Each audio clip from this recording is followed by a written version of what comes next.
purchased house seems to be tilted. It all starts with their son's marble. After he places it on the floor, the marble begins rolling on its own, straight toward the balcony.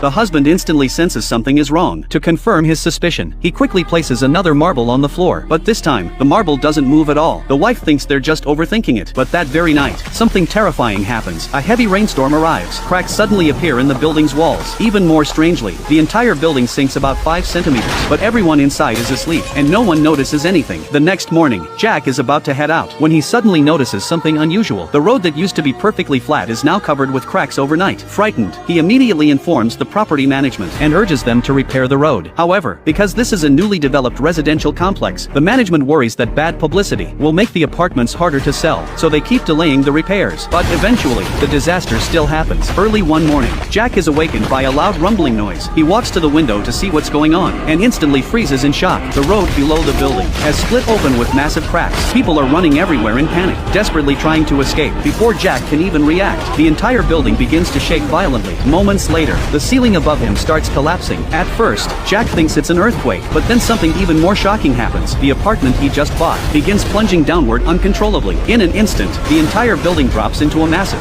bottomless sinkhole. After a long grinding sound of concrete and metal, the building finally stops, temporarily wedged in the middle of the giant pit. At the same time, Jack's wife is returning home from the market. When she sees that their newly bought home has disappeared into the ground, she feels like the sky is collapsing on her, because her husband and her son are still inside. Meanwhile, Jack finally snaps out of the shock, and immediately thinks about his beloved son. But when he opens the boy's bedroom door, he discovers the room is completely empty. Just as he begins to panic, a car suddenly falls from above, crashing straight toward his living room. After the car comes to a stop, Jack looks inside, and realizes the unlucky driver is actually his co-worker. Without hesitation, Jack rushes over to open the door and save him, but he pulls too hard, and accidentally rips the door handle right off. Seeing how unreliable Jack seems, his terrified co-worker decides to try saving himself, but in the very next second, the car suddenly starts rolling backward. The man inside the car is instantly scared out of his mind. Just as he thinks he's about to meet his maker, the building suddenly sinks again, wedging the car against the edge of the pit. That lucky moment saves his life. Jack grabs his co-worker and pulls him out of the car window with all his strength. But just then, they hear a woman's voice coming from inside the apartment. Thinking his wife might somehow be home, Jack rushes toward the sound, but after moving a cabinet out of the way, they realize it's actually their neighbor, who accidentally rolled into their apartment. Figuring that more people means more strength, the three of them immediately begin searching for other survivors. Soon, they climb to the rooftop to try calling for help, but when they look up, they're instantly stunned. At this depth, their phones can get any signal. With no other options, they start shouting for help, but no matter how loudly they yell, it's completely useless. They are now hundreds of meters below the ground. At that depth, no one on the surface can hear them. Meanwhile, their families outside are panicking like ants on a hot pan. Rescue team